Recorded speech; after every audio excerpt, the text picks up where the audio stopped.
کہ اپنی رحمت کے پر تیرے اوپر بچھا دوں گی۔ سبحان اللہ۔ فرشتے کہیں گے سورہ ملک پیچھے ہٹ، ہم نے اس بندے سے حساب کرنا ہے۔ سورہ ملک کہے گی یہ بندہ میرے ساتھ پیار کرتا تھا، میں اس کے ساتھ پیار کرتی ہوں، اگر اس کا حساب کرنا ہے تو مجھے قرآن سے نکال دو۔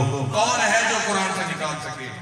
اللہ کا قرآن کہتا ہے یہ رمضان میں قرآن مکمل ہوا، قرآن سے محبت کرنا، قرآن کی تلاوت کرنا، یہ قرآن کا ایک ایک لفظ، ایک ایک سورت، ایک ایک لائن جو ہے، ایک ایک حرف جو ہے، زیر زبر جو ہے، انسان کو مخاطب کر رہی ہے، انسان کو بلا رہی ہے کہ بندہ خدا تو مجھے ایک مرتبہ ایمانداری سے پڑھنا، تو جب تجھے سب چھوڑ جائیں گے میں اس وقت تیرے ساتھ جاؤں گی۔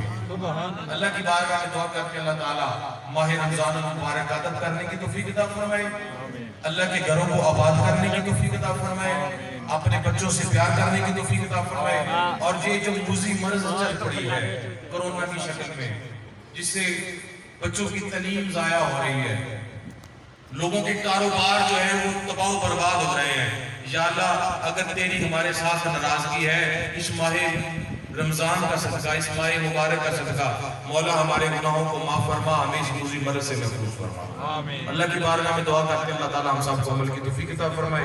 وآخر دعوانا الحمدللہ رب العالمین۔